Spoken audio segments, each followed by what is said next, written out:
And so we went in there and we tossed them around occasionally because, how can you resist tossing a ground squirrel, a frozen ground squirrel, around a few times? Absolutely. That seems like the right thing to do.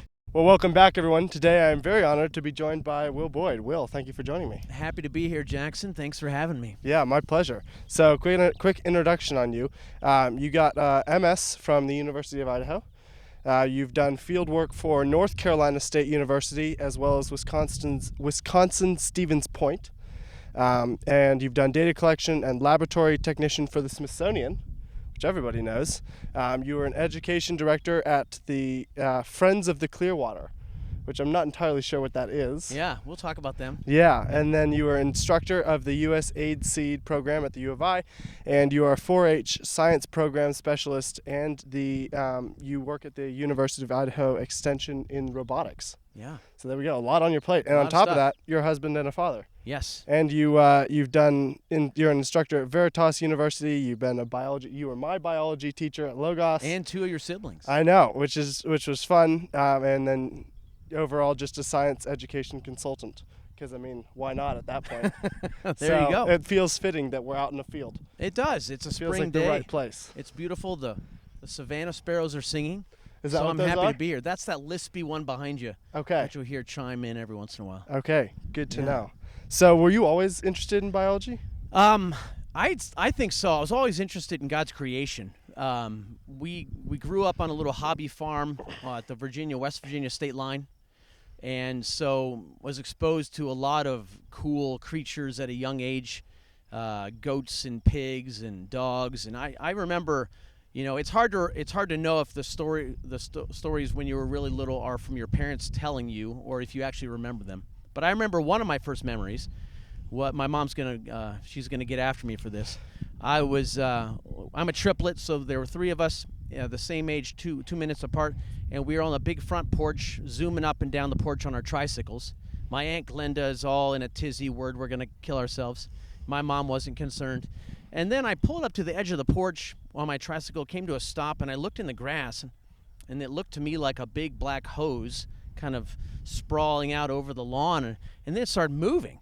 And so I ran in the house and told Mommy that the hose was moving.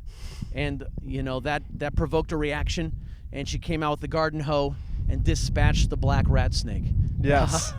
Yes. And so, that's kind of a morbid story to start with, but I've always been fascinated with God's creatures. And just I love observing them. I've loved learning about them. I've never tired of it. Yeah, absolutely. And has that, when you got into kind of younger, my age, roughly, you were able to go do some field work. Yeah, so went went to college for biology. I wanted to be an exotic animal veterinarian. Jane Goodall was my hero, and so I spent lots of time poring through the old National Geographics. I really got introduced to significant field time through Boy Scouts. Really? So when I was a kid, Boy Scouts was different was than a little it is bit now. better. Yes. Yes. A little bit better then. There's still some problems, but I got to spend weeks at a time out of doors.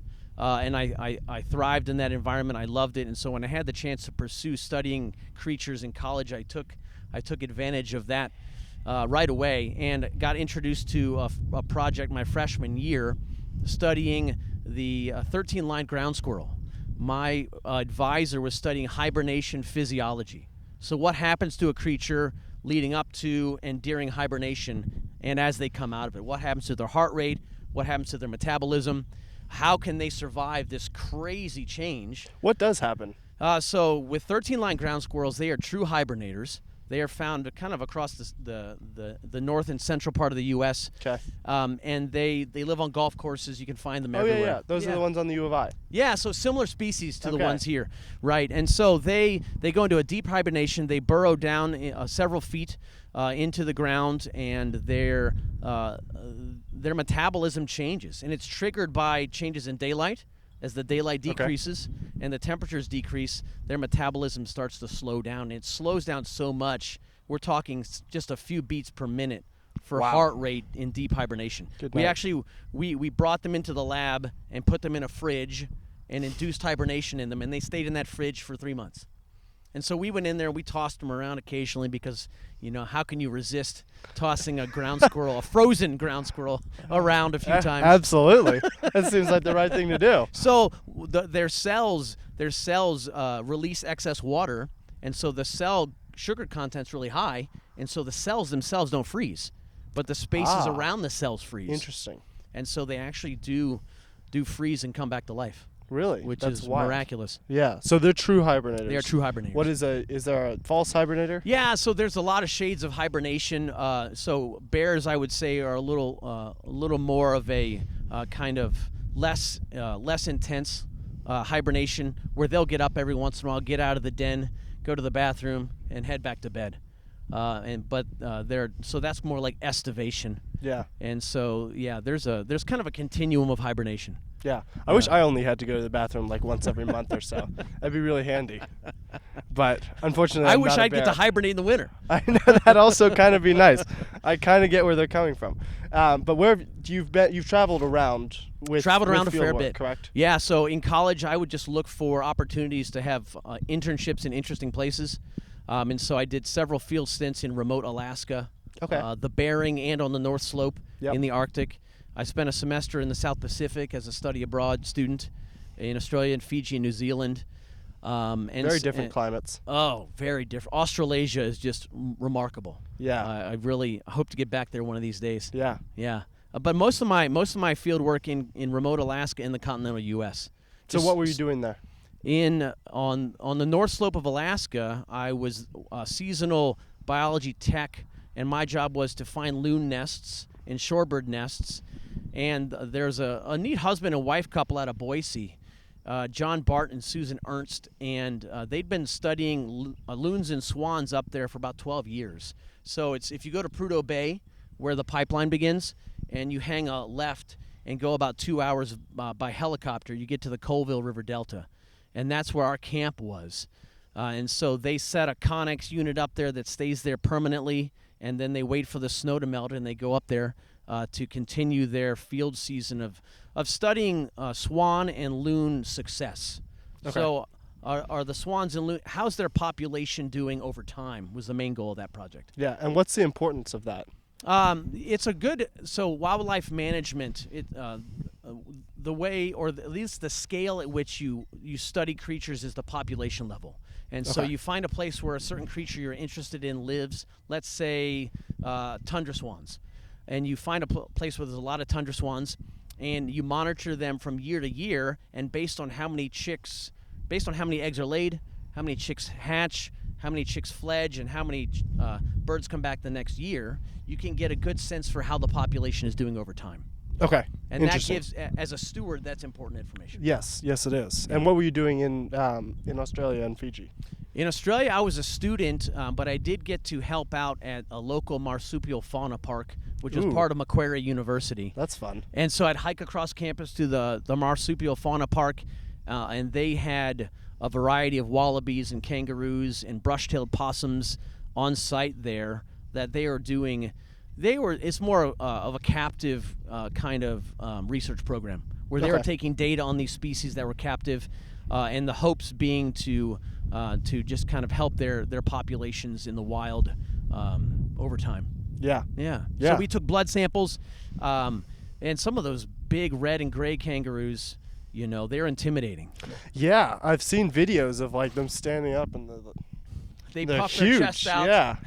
And there's that one where the Australian farmer just gave it a right hook. That was very entertaining. It's good stuff out there. Yep.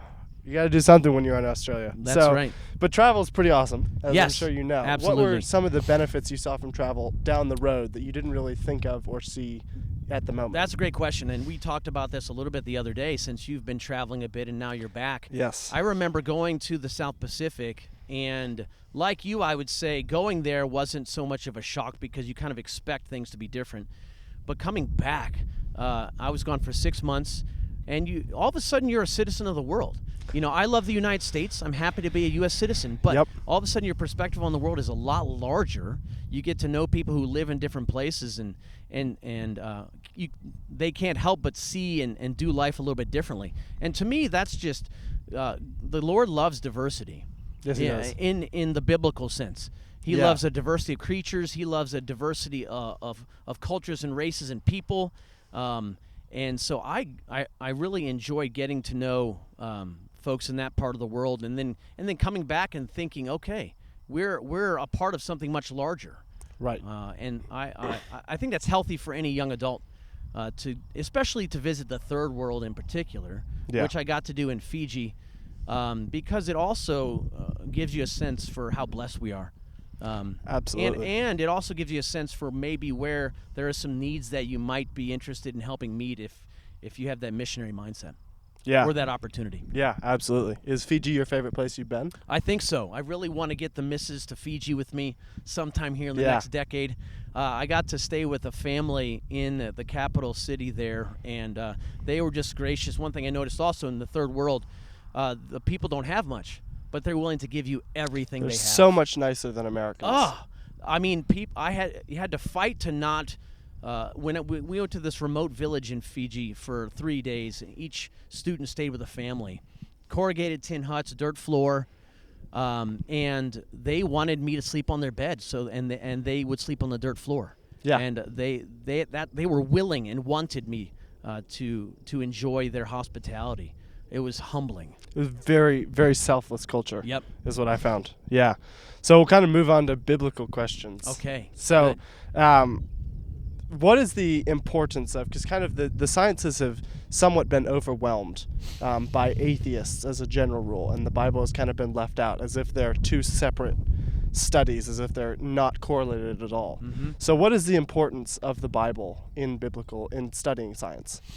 So we have two revelations from the Lord. We have special revelation, we have general revelation. Special revelation, of course, is his word written in the Bible. It's called special because it's only accessible and revealed to people who have God's Holy Spirit. Yep. They're the only ones that can understand it. It's foolishness to the world. And so that's one of his revelations to us. His other revelation to us is his creation, which is general revelation. Every person on the planet has access to his general revelation and can understand it to some degree. Science is one of the ways we use to understand it. And so the Christian's perspective first needs to be rightly orienting general and special revelation. And I would say what that means is that of the two things that are authoritative, we use science to study general revelation. We don't have to use science. We can just enjoy his general revelation, and we can observe it, and we can glory in it, or we can also study it with science. But science is, by definition, a much narrower scope, a much more limited exercise than theology. Yes. And it's far less authoritative as well. And so we do science. We're fallible, limited human beings. We're mortal. We're sinful. We're going to get things wrong. Science is always going to be a small bit of a larger picture that we gain access to. If we're doing it well, our understanding of God's creation will get more full over time. But we can make errors there, significant errors. God's word, as opposed to our understanding of his creation, is authoritative. So we have to take our primary marching orders from the Bible, because the Bible doesn't change. Right. God's word to us doesn't change. Our scientific findings change all the time. And so I like to think of it this way. We try to understand God's creation through the lens of the gospel. And so that should be our primary orientation of those two things. Where did we lose that in the scientific field? Yeah, it's an interesting question. A lot of historians would make the case that science came to fruition during the Reformation time because of this absolutist perspective, that there is absolute truth, there is physical reality. Those things have a basis in God's word, and the Christians have always understood the world that way. I think we started to lose our way right away, of course, because sin entered in really early on, and every generation has wrestled with this idea of idolatry. The materialist philosophy, I'm not a historian, but let's use Darwin kind of as a landmark. I'm not saying that this didn't exist pre-Darwin. We know Darwin's grandfather was a materialist of sorts as well. Materialist being someone who only thinks that there are material things. There are no spiritual things. Yep. And so Darwin put forth this grand theory, grand meaning wide in scope. He was a highly intelligent scientist. He did have a lot of good findings. One of them being natural selection. The fixity of species was in part disproven by Darwin. But Darwin was dead set on finding a materialist explanation for biodiversity. Yeah. And that was a popular thing to do at the time. He just happened to come along at the right time when our culture was actively rebelling against God's word, actively working to get rid of any authority figure so that we could just kind of live our lives unhinged.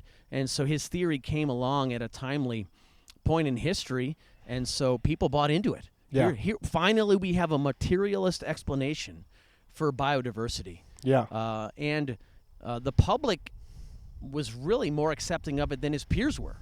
He had a lot of high qualified peers who fought against him for years, and eventually, we kind of lost the battle there. But I think that period of time, 1859, second half of the 19th century, was the beginning of our slide into secular science. It's interesting because people often think of like religion and all the spiritual as like older, if that makes sense, and therefore chronological snobbery, as therefore not as good. Like these people, well, it was fine for them because they didn't understand that atoms are the building block of everything. Right. But now that we understand that, we don't need God. How do you kind of respond to that? Of well, we still need God, even though we know how many things work. I would say any student of science. Well, let me back up. I'll give the analogy of the 3-year-old. The 3-year-old versus the philosopher. They're sitting down. They're about to start a debate, and the philosopher makes his first grand opening statement, and the 3-year-old says, "Why?" And then the philosopher responds with maybe a slightly less grand statement, and then the 3-year-old says, "Why?" again. And so about 5 to 7 whys in, the philosopher falls down dead. I would understand. Okay. Yeah. So it's really easy to get to the end of what we know. Most of what we know we've been told by someone else, or we've read it somewhere where someone else wrote it down. We have very little original, if any, original knowledge. We get it from somewhere else, and we kind of accumulate it over time. And so if you start to study anything, let's say we're studying that Savannah sparrow out there that was singing a little while ago, and I think this is probably something that Isaac Madsen has talked about too. You start to study something, you realize how much there is to learn. You could study the Savannah sparrow your whole life and never get to the bottom of the Savannah sparrow. You'll never know the Savannah sparrow as God knows the Savannah sparrow. So I would say my response is that if you really love learning, if you love finding out things via the science method or other ways, you're going to be humble. Because when you start learning something, mostly you realize how much you don't know. And so I'm immediately suspicious of someone if they come across intellectually dishonest enough to pretend they understand something completely. Yeah. Because we can't do that. We don't have that ability. Yeah, there's also, I was in an argument with someone online, which is always a great thing to do. And he was saying, I was asking, like, okay, so why do you trust the scientific process? And he was saying, well, because it's repeatable. Because it's repeatable, because it's repeatable. Is that, and I was like, well, it doesn't seem like that would be a verification of it, just because it's repeatable. Is that correct? Or? I would say he's making a good point. So for example, let's say you are studying these 13-line ground squirrels, and you're studying their population over time. Let's say someone started doing that research study in the 1970s. For that data and any new data being collected in 2024, to be able to correlate those those sets of data, the methods need to be similar. Right, and so that is of great value in science. When you do repeat that study, your findings can then be compared to that other study that used the same method. So there is value there. Yeah. That's not an argument all by itself for the value of science, but I think the fact that it is a logical, reasonable, repeatable process does make the data meaningful. Yeah. Yeah, Yeah, absolutely. Are you a six-day creationist? I am. Yeah, interesting. If can I play devil's advocate? Please. It seems as you look out across, we're finding more and more things out in the cosmos with these new telescopes that we're building. And they all seem to be very old, or at least they look very old. I mean, some of these black holes that they're discovering, they're like, well, even in 14 billion years, this shouldn't be possible. Right. So many things look like they're much older than they are. Yes. Why is that, given the six-day creationist? Yeah, that's a good timescale? question. Caveats all around here. I'm not a physicist. I'm definitely not an astrophysicist. I'm a bad general physicist even. I'm an ecologist and a biologist, and so I'm not going to totally pass on your question, but I'm definitely going to say that I don't have a great answer for that one. I will say that I have friends who would say that there's this kind of light time problem. And several creationists have written on that light time problem, and then other creationists who are old earthers. They're not evolutionists, but they would say that there's this big gap in time between Genesis 1:1 and Genesis 1:2, where all of these distant galaxies and planets and suns were created, and that was why they are so far away and look so old, and we can still have a young Earth at the same time. And so I think there's too many theological jumping jacks to buy into that day age or that old earth type of theory. I think when we start trying to insist that the cosmos and the earth are older than Genesis 1 says they are, we start damaging the gospel. And that's the biggest problem. Yeah. I think there can be scientific problems as well, but I think ultimately we lose this beautiful historical redemptive narrative that the Lord has put forth for his people. And to me, that's tragic. I would say I think some of the best arguments against an old earth or an evolutionary perspective are in biology, however. And so I'm a little bit more familiar with those than I am the physics side of things. Yeah. Why is it that we see so many of the people that were kind of pushing for the preservation of the natural creation that we see around us? They're not Christians. They're atheists or agnostics. Yep. So I think there's a lot of common grace there. And again, God's general revelation is perceivable and understandable by all people, not just Christians. And so your average Joe loves the creation. He loves his family. He loves birds. He likes to go hunting. He likes to go fishing. And so that's burned into our minds and our souls by the Lord because we're made in his image, and so we love his creation. He's made us in this way, and the term I like to use is biophilia. This is a phrase that was coined by a psychologist back in the mid-20th century and then popularized by E.O. Wilson. And this idea, he used it to make an evolutionary case. We evolved with this biophilia, a love for the other creatures around us, which is why we kind of rose to the top. I would say from a Christian's perspective is God built us with biophilia also, love for living things, affinity for life. And so he made us that way so that we would take the dominion mandate and do it with joy. Yeah. And I think that biophilic concept is a really important one. And so your average Joe isn't thinking deep philosophical things when he's bird watching or hunting or fishing or actively working to preserve or restore some stream. And so I think because we're finite, we might live to 80 years old because we live in the present, in the now, that when we're doing these things that we're passionate about, we're not immediately connecting them to our base or root philosophy. And I think that's why you see a lot of atheists and non-Christians who care about the creation maybe even more than your average Christian does. It's too much head work to connect your philosophy to what you're doing and experiencing continually. Yeah. And so there's this kind of divorce, which Christian apologists are really good at pointing out. They're good at pointing out, hey, these guys' philosophy doesn't line up with their actions at all. And that's true. But I think there's more to that story, and that gets us only so far in trying to actively work to really to evangelize and to promote the gospel to a godless scientism. Yeah. Which is what we have today. So how do we change that? Amen. We get involved locally. One of the things I think is really important to do, and is two things. we need to keep building our own institutions, but we also need to flood the existing institutions that have value still. You know, a whole bunch of conservatives and Christians left higher academic pursuits in the late 20th century. And I think because we abandoned higher ed, it became more godless. There are good reasons for abandoning it. Yep.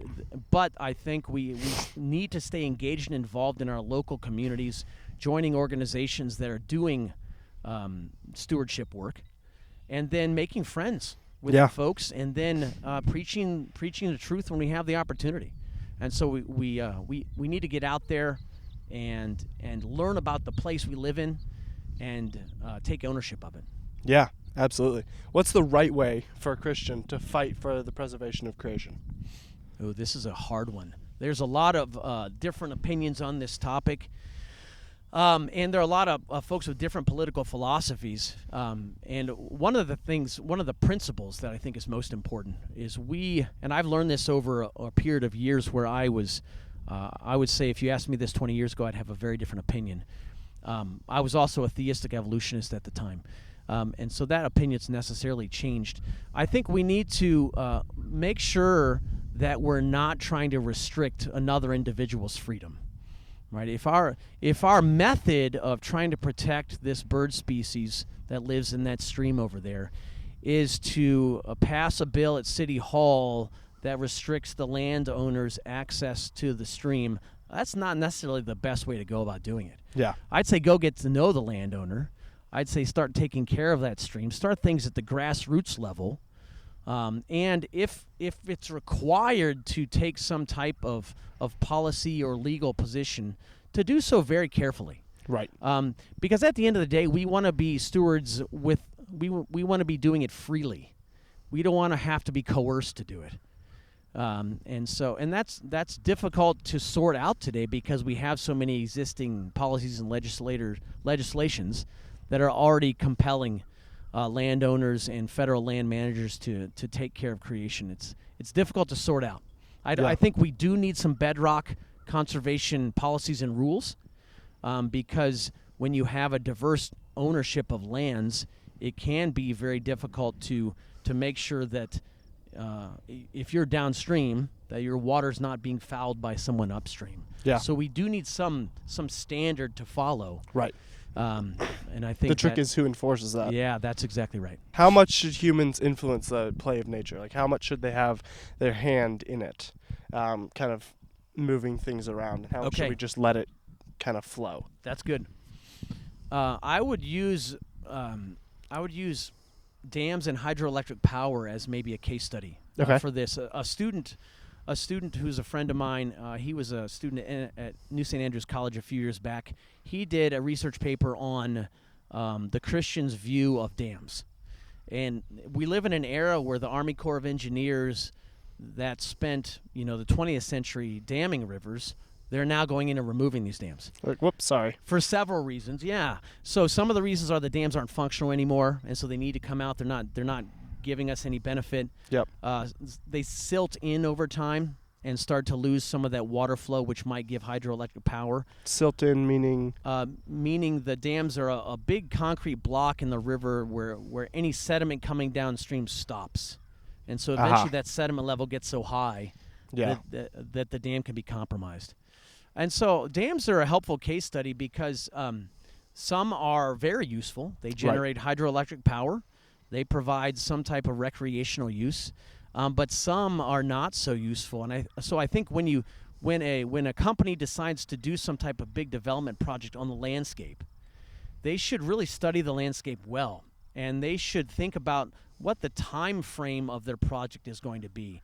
One of the conclusions of this student's study was that dams need to be seen as having a lifespan. Mm-hmm. This is going to be on the landscape for about 100 years. Let's treat it as if we're going to be removing it eventually. Right. And I think that's kind of a precautionary principle of wanting to you want to keep the ecological processes that are currently working.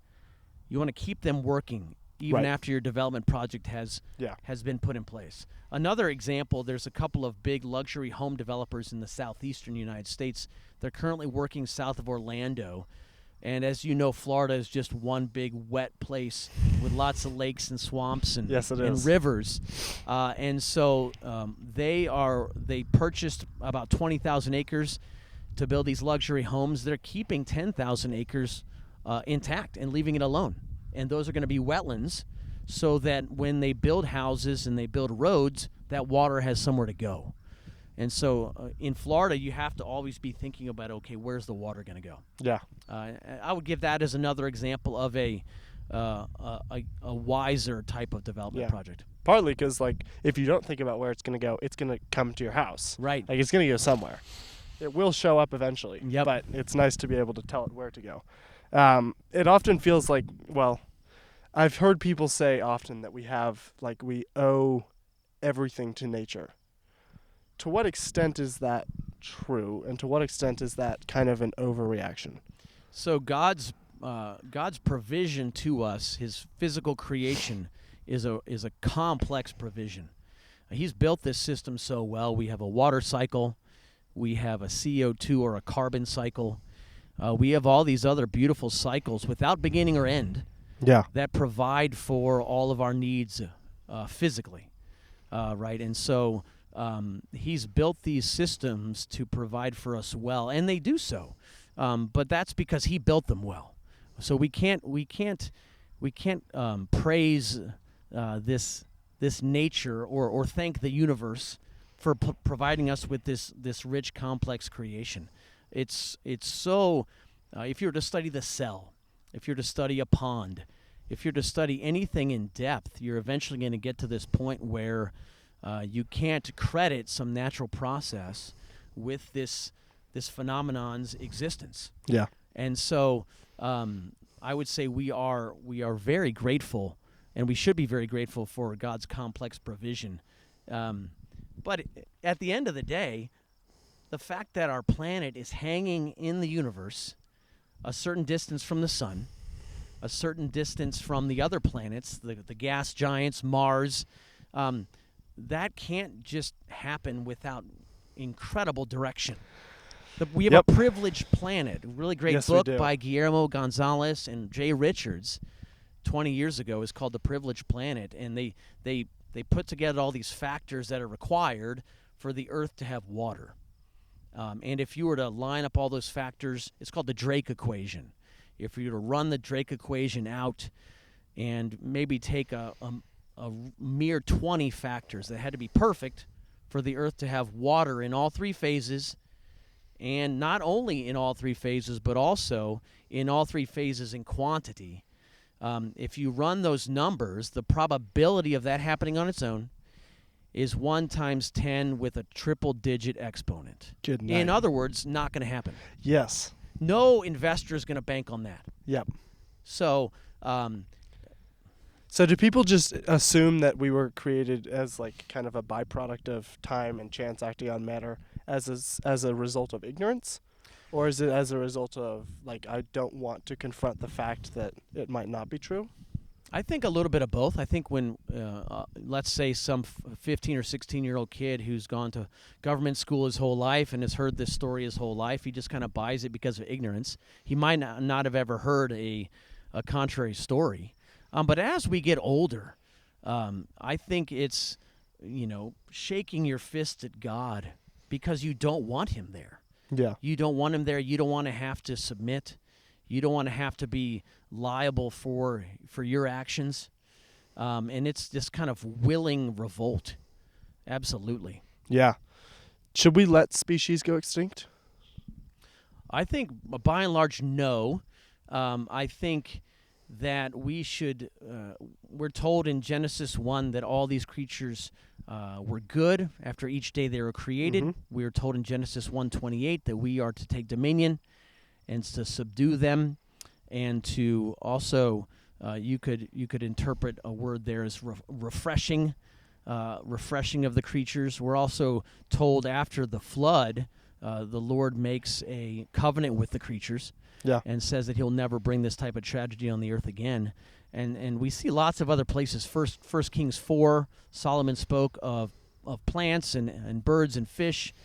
And people came from all around to hear his wisdom. So the Lord equates knowledge of creatures with wisdom, and so we should be actively working to make ecosystems healthy. We should be actively working to prevent unnecessary extinctions if we can. We shouldn't. We don't need to walk around with a guilt complex because the dodo is extinct now. Yep. But we definitely should be working to not cause unnecessary distinctions. And it's getting harder to do that.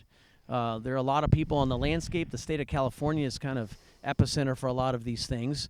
And so you often see in the media this little fish species is pitted against farmers who need water and citizens who need water to drink.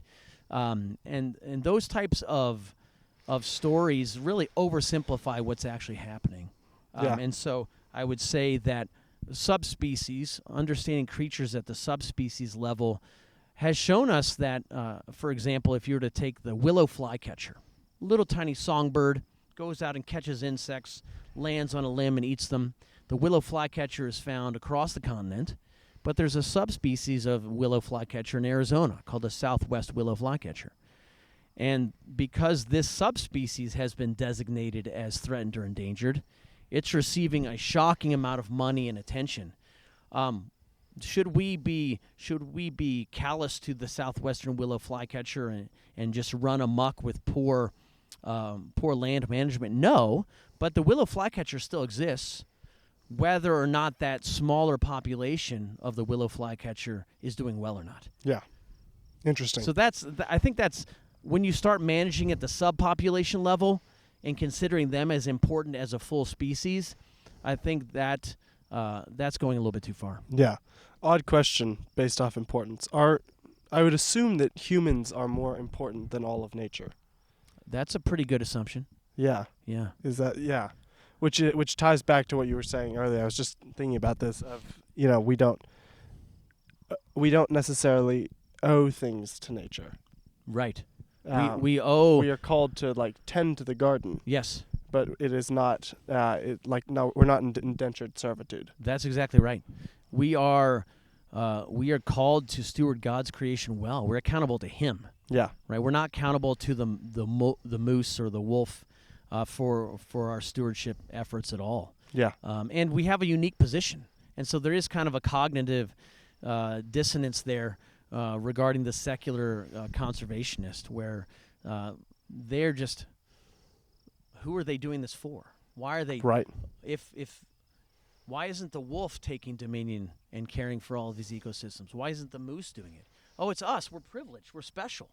And so the argument against that, the secularists would say that we have this kind of complex of exceptionality, the exceptionality of humankind, which we absolutely are exceptional, because no other creatures can take dominion. Yeah. They don't have the cognitive ability to take dominion. And so it's a bit ironic. Yeah. What do you think about them trying to bring back the mammoths? Oh, this is a fun one. De-extinction is we were watching Jurassic World the other day, There you go. which is really good stuff. Thank you, Michael Crichton, Yes. for all of your work.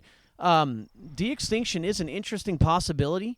We had one de-extinction event that lasted very briefly. There was this Iberian ibex, which is kind of like a mountain goat. Mm-hmm. There were a few left in the wild. They all had radio tags on them, and so scientists took some biopsies from these individuals and kept those cells alive. And then the population died, and so they had living cells of an extinct species. And so these cells were taken, and DNA was extracted from them and put into an embryo, a living embryo of a domesticated goat. So they took sperm and egg and united them, and then added this DNA to the embryo, and implanted this embryo into a domesticated goat, and that goat gave birth to a Iberian ibex. And that ibex only lived for about 3 hours and died of massive respiratory failure. And so de-extinction is possible. It's possible if you have living cells of that creature.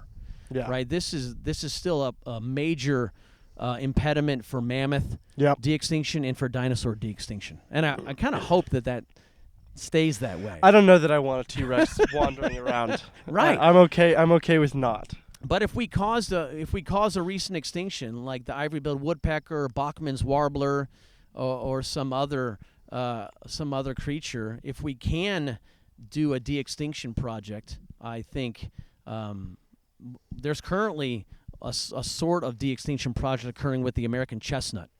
The American chestnut was ubiquitous in the Ohio River Valley up until the early 20th century, and it died of a disease, chestnut blight, and it really was eradicated on the landscape. And so scientists have found individual trees that were immune to that blight in the wild. They've taken their seeds, they've crossed them with Chinese chestnuts, they've done some genetic manipulation, and so there's a concerted effort to bring back the American chestnut. Wow. Which, if we're talking de-extinction, we should probably set some type of criteria up. What qualifies a creature to rise to the top that we actually should take such measures as bringing them back? Yeah, I feel like a tree's less. Yeah, there's less catastrophic events that can happen. Absolutely, and a tree is more, I would say, lower down on the ecological pyramid, yes, and more fundamental a part of an ecosystem than, say, bringing back something like the passenger pigeon. Yeah. Which, we'll see. We'll see. Yeah. The Bible talks about God punishing people by inflicting creation, the world around them, with, a drought or, a flood or something like that. Do you think that's a plausible explanation for some of the things we're seeing as California is struggling with droughts and other such kind of issues that we're seeing? Or do you think it's just this? Is this just the cycle that happens? Like, every 50 years, this is just what goes on. Yeah, that's hard to tease apart. I mean, there are good naturalistic explanations when those things occur, but that doesn't mean that the Lord didn't cause it. And so there doesn't have to be a dichotomy there. We know that the Lord works through natural means and supernatural means. And so he's at minimum allowing these things to occur. I think it's dangerous to start to become the person who has the special knowledge and says, this drought was definitely caused by the Lord on you Californicators. You're going to pay for it now. Yep. I think that's dangerous ground. But I think at the end of the day, we should definitely be humble enough to say that the Lord is allowing these things to occur, and they might be a part of his judgment. Yeah, absolutely. Can you talk maybe about I was in a discussion with another person online, and he was insisting that magic is not real. That's an interesting one. Magic's been a hard one for me as a parent. So we became, my wife got saved right before, or right when my oldest son was maybe 1 or 2. I was kind of nominal up until that time. And so we started having a lot of conviction about our sin. We were growing. We were being sanctified seriously. And so when our oldest child started reading, that was a question that came up. How do we deal with this idea of magic? How do we decide which books are good and which books are bad? Mm-hmm. There's this book over here that has magic in it that we seem to like and seems to be okay, but there's another book over here that has magic in it that we don't like that. So, and I would say I really kind of failed and dropped the ball early on with that because I didn't know how to sort it out. Yeah. And so, but over the last 20 years, reading, talking to friends, and watching how other families do it, I would say that I kind of embrace this idea of magic in a how do I put it?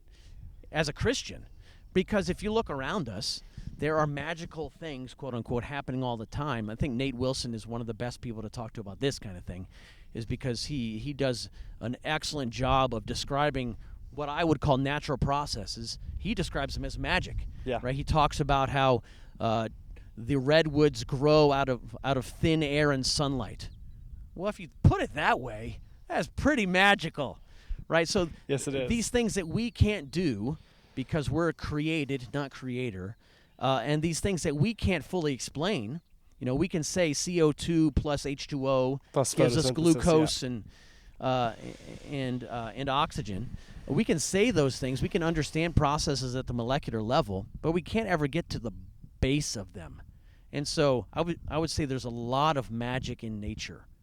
And I would say the one principle that my wife and I have come to find that's helpful in determining, okay, what book should the kids read is good being presented as good and evil being presented as evil. Yeah. Is a better principle than worrying about, Some of the magic. particulars. Right. Yeah, absolutely. Yeah. Do you believe that Pangea ever happened? That there was a supercontinent? The evidence seems to be pretty good. Alfred Wegener is probably one of my favorite scientists, or he has the grandest theory that's ever been purported in all of science. He has this idea of continental drift, and he really got it by looking at a map. It wasn't decades of scientific research that necessarily led him to this idea of continental drift. He was looking at a map and he saw how well the east coast of South America lined up with the west coast of Africa, like puzzle pieces. Yeah.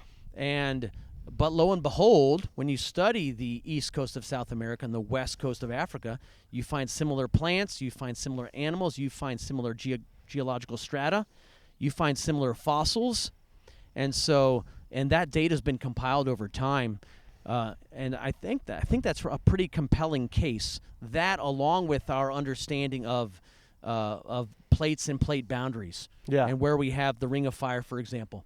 We have volcanic eruptions and earthquakes around the Pacific Ocean. It does seem to indicate there is some type of crustal boundary and crustal interaction, plates colliding and plates separating from one another. I think the data is pretty conclusive that at some point in history, these boundaries were farther apart, and they illustrate the collision of plates that we have and we continue to see today. Why did they how have we gotten them so far apart? Is that the flood? Yeah, that's my explanation. Okay. I think whether you're a secular evolutionist or a creationist, it's kind of hard to deny continental drift and plate tectonic theory. We just have such good data for it, and it's actually pretty logical. What kind of event could have set this in motion? What could have caused Pangea to break up? Yeah. And the flood is a perfect explanation. If you look at the flood account, the springing forth of the deep, all of these massive collections of fresh water beneath the Earth's surface exploding, along with lots and lots of rain, that could generate enough power to cause these continents to start to drift apart. And so the argument would be, for the creationists, would say that these continents were moving rapidly away and towards each other after the flood, the evolutionist or the old Earther would say that they're moving really slowly. Right. And I think it makes more sense that they've slowed down over time as they've collided. Yeah. Yeah. Have you looked into the Sahara? I know there's a theory that the Sahara used to be like a garden. Yes. Some sort of jungle. I haven't looked into that. But the same is said about the Middle East as well. Just go a little bit north, read the biblical accounts, Yeah. and we hear about these massive cedar forests Yeah. in places that are just very arid today. And we actually can see this process happening in other parts of the world. Desertification is when an area just is overused, or an area has a drought. And then over time, the functional water processes there stop working, and eventually that place can become a desert. So it wouldn't surprise me that the Sahara used to be green, but I haven't studied that issue in depth. Yeah. People sometimes complain that you can't see God in nature, that it seems that he has hidden his face there, at least to an extent. What would your response be to that? We do all kind of, when we head out in the woods, we bring our preconceived ideas with us, and so in a real sense, we kind of see what we want to see. I would say that for the atheist and for the believer. Yeah. And it's a bit hard to escape that. One thing that Darwin did have difficulty accounting for, and I think modern evolutionary theory has difficulty accounting for, is beauty. Because we do all seem to agree, at least until the last 10 years, on what constitutes beauty. Yep. Historically, we go to the Smithsonian Institution and look at these incredible galleries of art, and there's an objective standard of beauty. Yeah. And we all agree that the sunset is a marvelous and beautiful thing. We all agree that the solar eclipse is a marvelous and beautiful thing. The aurora borealis is a marvelous and beautiful thing. Every single person on the planet seems to agree on that. That's compelling. Yeah. That's compelling that we all have this same response to some type of natural phenomenon. To me, that really gets at design.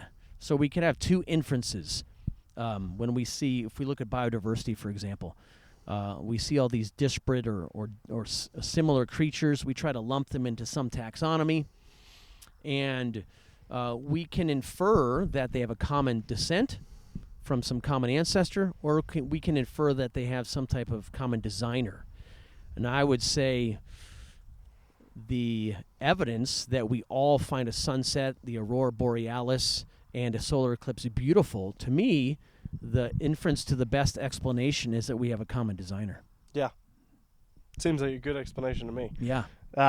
How can Christians make sure that their children, at least, are working to preserve and love creation? Yeah. Just play outside a lot. The best entomologists on the planet are 6-year-old kids, because they're getting down there in the grass and looking at things. Don't dissuade them from getting dirty. Let them climb the tree and maybe even break a wrist. We really we live in a day and age. This is a different type of problem, but we live in a day and age where screens are really compelling. Yeah. And parents are letting kids get on screens at younger and younger ages. I'm guilty of that. Easy. It's easy. It's an easy babysitter. If we do that or not, we still need to make sure that we're getting a lot of outside time. We don't want to have this kind of divorce between our theology and getting our hands dirty. Yeah. We want to get out of the Greek portico. I kind of pick on the Greek philosophers because they were so busy thinking thoughts that they didn't get out and study the world as much as they should have. Yeah. And so science was kind of delayed in developing because of that. And so, let them go play, please. Absolutely. I've heard some things about some creatures being larger, as we were talking about Pangea and before the flood. Many creatures being larger, or at least that species was bigger than it is now. Is there any evidence for that?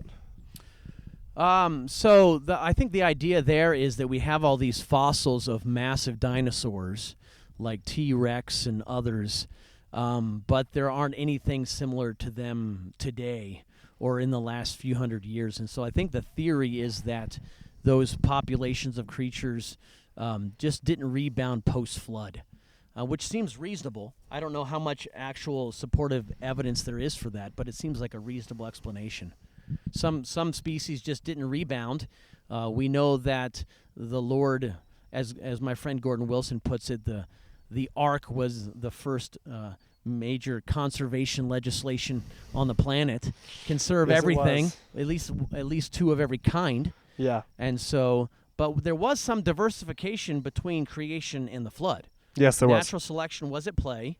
So we had proliferation of different species, but only two of every kind. So I think a lot of those creatures that existed pre-flood just didn't get reestablished. Yeah. Do you believe that we still have some prehistoric monsters? I'm a little hesitant. I am a bit of I have a little bit of rationalist in me, and so I hesitate to go that far. I think the best chance of that is in these massive ocean trenches. Yes. And so thank you, folks who did the Meg. You're giving us hope that there are monsters in the deep. And so I hope there are, but I haven't seen much evidence myself. I think also the jungle rainforests in the Congo, something could be living in there. Absolutely. It's so thick that it's very difficult to find. We still discover new species every year. We discover new species of fish, in particular in coral reef and mangrove ecosystems. Yep. And there's a lot of the earth we haven't explored, especially the ocean. Yeah. Talking about our coral reefs, how do we preserve those? Yeah, this is an interesting problem. And so we are seeing ocean temperatures rise. We are seeing coral reef bleaching events that seem to be significant. One of the things we have to be cautious of at the onset is how much knowledge we have back historically. We've only been monitoring coral reefs, let's say 100 years. We don't really know how often bleaching events occurred before then. And so we can't project into the past with any accuracy. It could be that coral reefs were bleaching this regularly in the past. We just don't know. But it does seem that they're bleaching more often, and it does take them significant time to recover. And so some of the most interesting data that I've seen is out of the Red Sea, which is a little bit warmer than the rest of the ocean already. The corals there are more heat tolerant, and so we can watch climate change and see which creatures do the best, and we can use those creatures to help repopulate places that we've lost certain corals. This is kind of a random question. Do you think deserts are a result of the fall? I think deserts are a result of the fall. I don't know. I like speculating about what the pre-fall conditions were like. I like speculating about what the new Earth will be like. Deserts do harbor creatures that are found nowhere else, and so I don't think of deserts as waste places. I don't think of them necessarily as bad. If you have an expansive desert because of some type of drought event or poor management, and you have a loss of species there because of that, then that could be bad. Yeah. But deserts in and of themselves, they harbor a lot of interesting life. Yeah. That we don't see anywhere else. But it seems to be that deserts are like if you have your jungle and then you over harvest it or you stop taking care of it, eventually it'll wear down to a desert. Yeah. So how do you there doesn't seem to be a way to undesert it. Unless you're Abu Dhabi and have a ridiculous amount of money. But it does seem like eventually everything will become desert. Yeah. Well, that's interesting. So the definition of a desert is below a certain amount of rainfall, and deserts do have a lower biodiversity typically than other ecosystems on the planet. The biggest desert is the continent of Antarctica.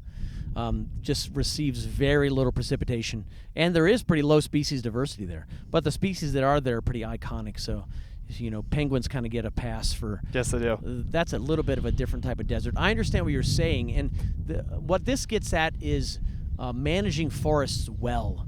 We've heard a lot about the slashing and burning of the Amazon over the last couple of years. That's been in the news a lot. We've heard a lot about the wildfires in Australia a few years back and the damage that they were doing on the forests of that continent. When you cut down a tropical rainforest, you actually change the weather, and this is why deserts tend to, or at least far less productive lands tend to result when you're clearing a huge amount of forest, is because those trees are actively involved in the water cycle, and they're actively involved in the carbon cycle as well. And so this is called a biotic pump, where these massive rainforests, let's say Brazilian rainforests, they are taking in a tremendous amount of air, including nitrogen, CO2, and O2, and they're also taking up a tremendous amount of water out of the ground, and then they're giving off a tremendous amount of water as well, called transpiration. So much so that actually does create weather patterns, movements of bodies of air in the lower atmosphere above those continents, which can shape weather patterns in other parts of the world as well. So if you level, let's say you were to level the entirety of the Amazon rainforest, that would have a catastrophic effect on weather all over the world. Of course, that would never happen. That's a little extreme. Yeah, but it'd be tough. It'd take a long time. It would, and those trees and the creatures that live there are very dependent upon a moist, dense, high forest type of ecosystem. It takes that type of forest a tremendous amount of time to recover, and usually help to recover. They tend to not recover on their own. Yeah, absolutely. You're part of a robotics club. Yeah. What exactly is that? I know. Mr. Boyd doesn't seem like the robot type. I know. I'm really not. I'm looking around and I don't see any robots. Maybe this whole interview is AI. I don't know. So I got interested in robotics as a staff member at the University of Idaho. Got hired just out of grad school to promote and develop and to run this educational robotics program. And so the reason I love it is that it really captures something in certain kids and it compels them in such a way that they just can't get enough of it. And so this is kind of a team sport, educational robotics, first LEGO League, first Tech Challenge, and kids are given a problem every year that they have to solve, and it's a game. And they have to build a robot to get as many points as they can in this game. And there are certain kids that just hits them right, and they can't get enough of it. And so they're able to use their gifts, their academic gifts that would be used in a classroom also, but they're actually able to use them in a team-based setting to develop a robot for some functional outcome. And so I love what that does for the 12-year-old's brain. Yeah. They get some type of hands-on practical experience while building their knowledge about something, and it's just good fun.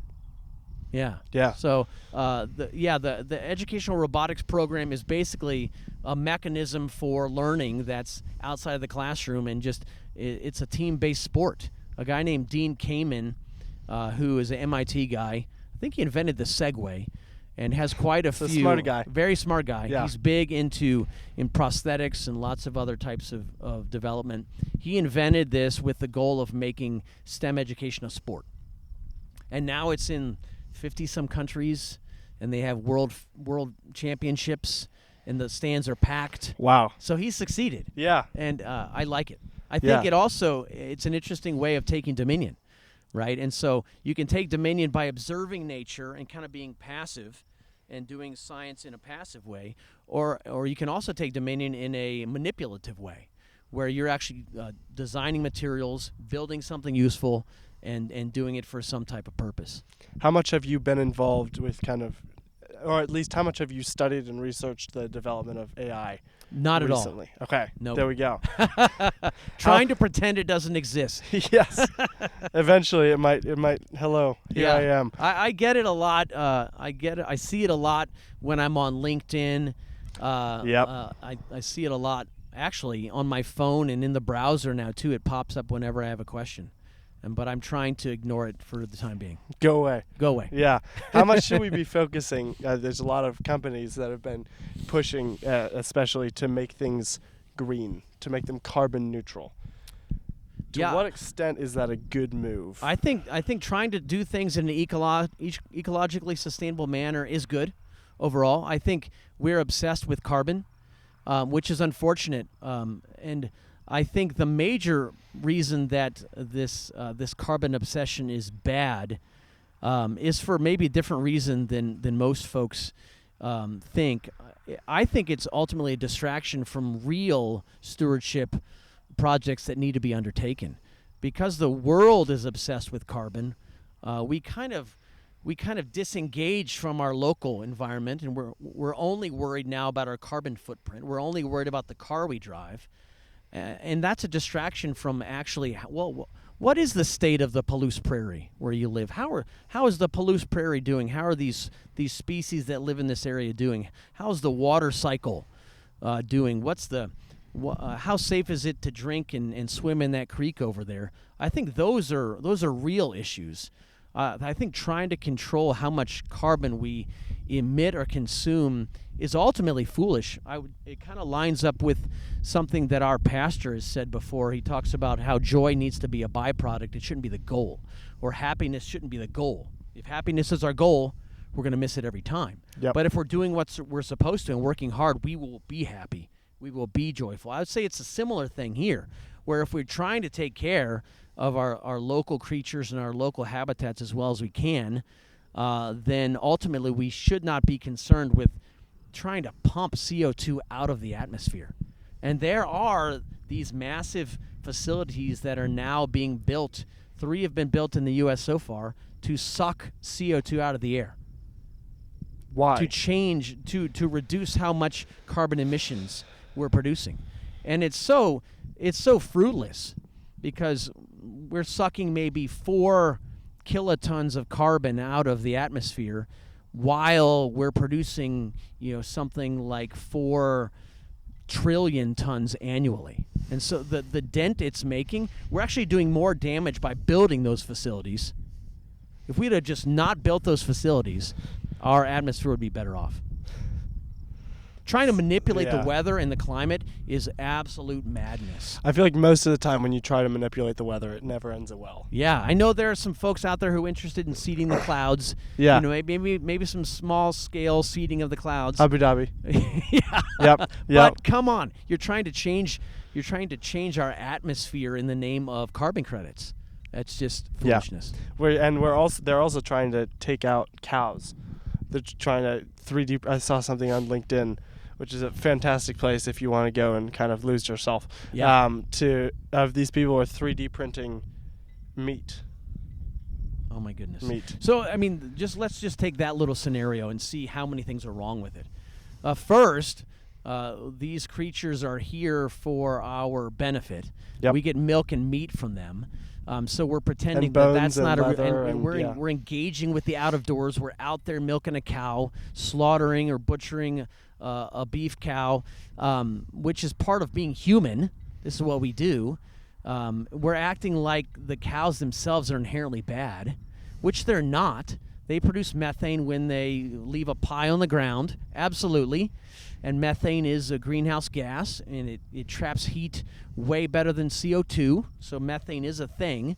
But because we're focusing on not eating meat, we're not focusing on just having an ecologically sustainable ranch. How about just fence your cows out of the creek Yep. and give them a really good place to graze, and we all eat meat, and we don't obsess over methane. Why do you think they're obsessing over? I think people are compelled with the methane and CO2 connection to climate change. They're so compelled by it that it's become almost a religion to them, and so they feel like it's works-based righteousness, right? So the most important thing we need to do is to reduce our CO2 and CH3 or CH4 production. That's the best thing we can do while we're here on the planet. And so that becomes their life's goal, or at least one of their life goals, is to reduce their carbon footprint. They have the right heart, but it's misplaced. Yeah. Right? We should be taking care of the place around us, giving God the glory for it, but not going off into this wild, kind of obsessed, detached effort to change something that's way bigger than us. Yeah. There's been a lot of talk about the ozone layer in particular. What is it, and how much of it, I'm kind of lost as a general rule when it comes to the ozone layer. Yeah, so this was a big story back in the late 20th century when I was a kid. The ozone layer, ozone is O3. It's a gas, and it's found, I might get my layer of the atmosphere wrong here. I believe it's found in the troposphere, which is a few miles up. And its main function is to protect us from too much UV light. And so UV light hits an O3 molecule, and the molecule splits. It absorbs the UV energy, and then you have O2 and O circulating around. So that provides a little more oxygen in the environment. But oftentimes the O2 and O3 will rebond. And so the O3 kind of sustains itself. It's mostly a protection from UV light.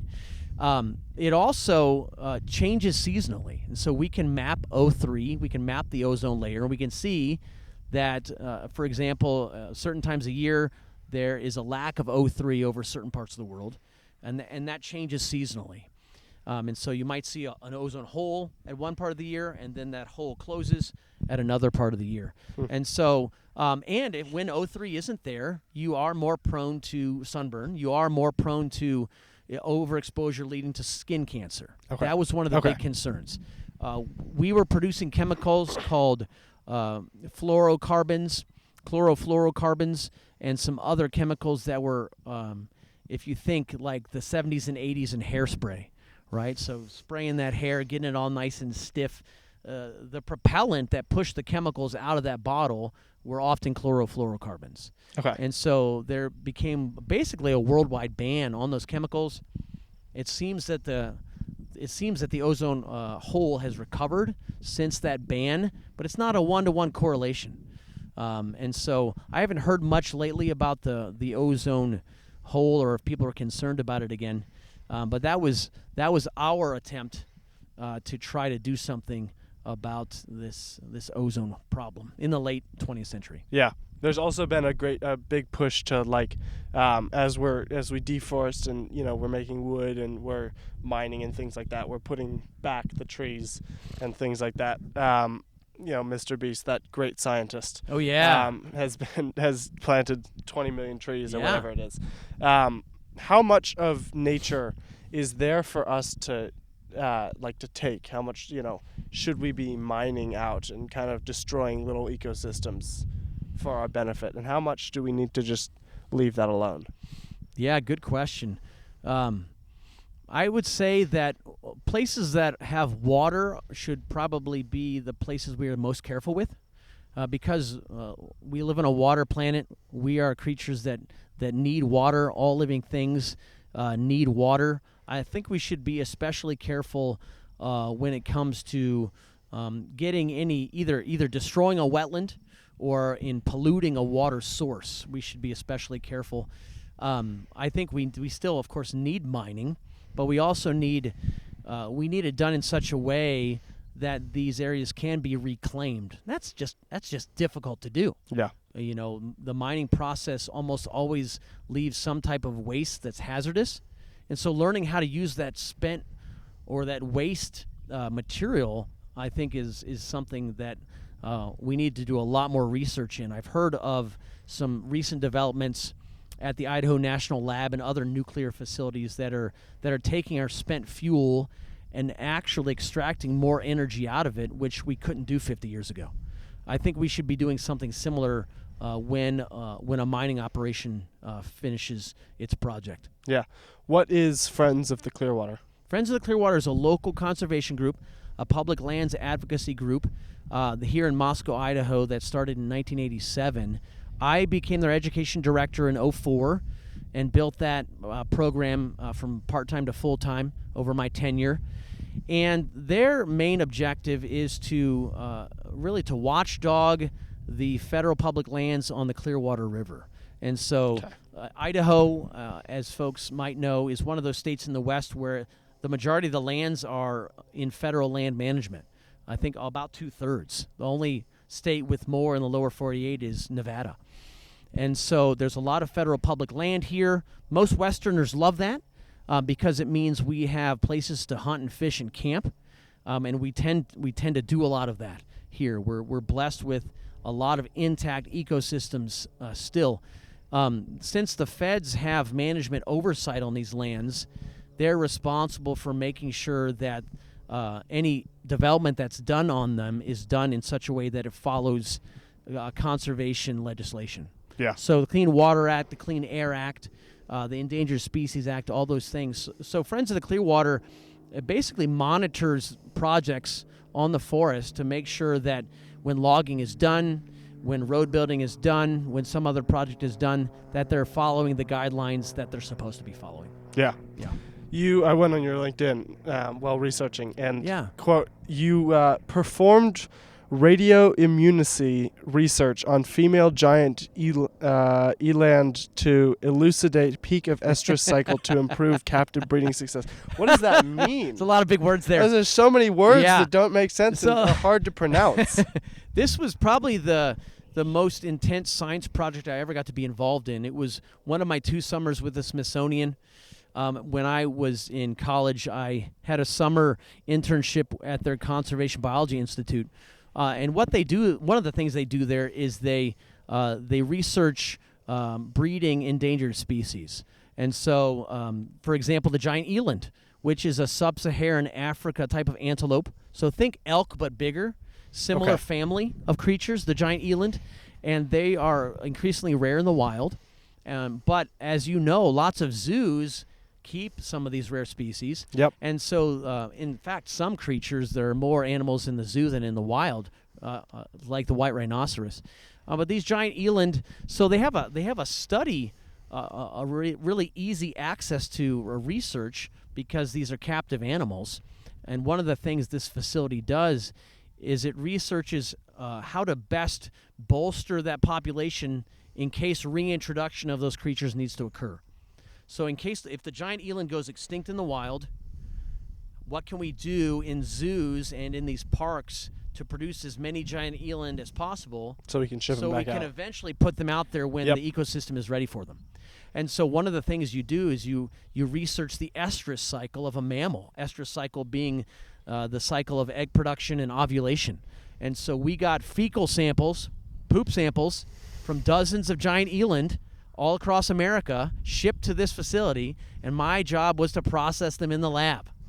And with the goal, and if you do this radio immunoassay thing right, you can actually watch the hormones peak at a certain time of year. Wow. And then that's the best time of year to put the male and the female together with the best outcome for a viable birth.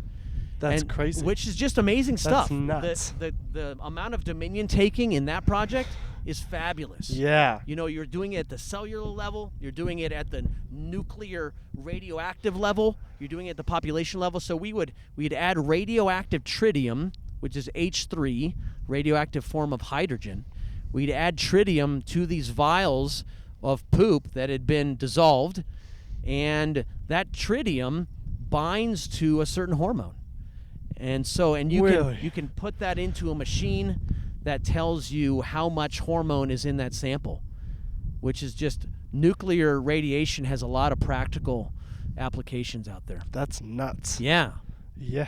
So not only can we Totally get wild. nuclear, facilities to produce energy or nuclear bombs, you can actually study how to preserve an endangered antelope species. Yeah. How'd you get involved in that with the Smithsonian? So the college I went to had a lot of connections to that type of work. Okay. That place was also down the road from my house, about an hour growing up.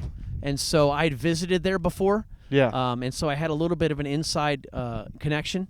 And I got to spend the summer as the lead investigator on that project, which was just kind of mind-blowing. That's really cool. Yeah. As we kind of wrap up, a couple more questions for you. First, what's your biggest regret? Oh, man. Biggest regret. I think one thing I like this question because we all have regrets. If we don't, then we're not being honest. Right. Right? And so we don't want to sugarcoat the past. We also don't want to be guilt-ridden about the past. And as Christians, we don't have to be guilt-ridden about the past because Fantastic we have forgiveness. Yeah. So all these regrets I have, I've been forgiven. And I've repented for these things that either I didn't see or things I knew I shouldn't have done. Biggest regret. I think I'll pick this one out. It could be a lot of other ones, but this one stands out to me as a moment in time where I turned the wrong way. So I was a freshman in college, left home, went to college, 1,500 miles away from home. I was excited to be on my own. I was there for a purpose. I was going to get a biology degree. I was going to be the next Jane Goodall. I was just all on board with this biology degree. And I remember my freshman year, early on in the year, a guy from Campus Crusade came to the dorms. And he was evangelizing and talking to folks. Super nice guy. And he came up to me and started a conversation and, basically asked me where I was with the Lord. And I said, man, I'm just not here. I'm not here for that reason. I'm here to get a biology degree. And that really, I could have done both. I could have said I'm here for a biology degree and I want to serve the Lord. Yeah. But it showed the state of my soul at the time.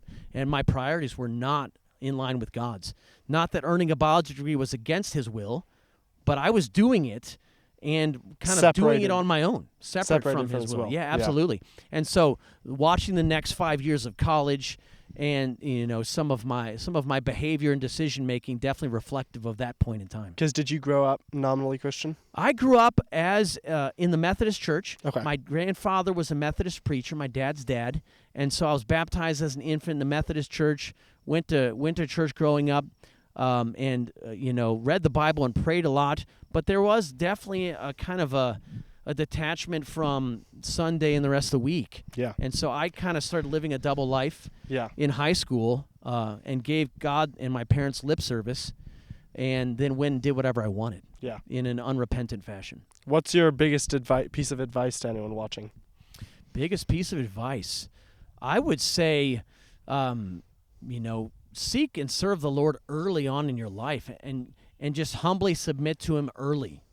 And I think that's especially important for young people today. You're always going to have an opportunity to glorify yourself or give the glory to God. And even though it might not be popular, even though it might not look like you want it to, you might think you look foolish or you're embarrassed. Humbly serve Him first, earlier on in life, and He's going to guide your steps, and the fruit will be massive.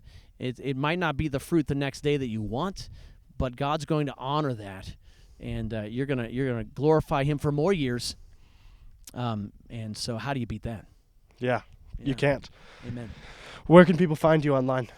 I'm not online too much these days. I do have a YouTube channel, Will Boyd Science and Stewardship. I put some videos up there occasionally.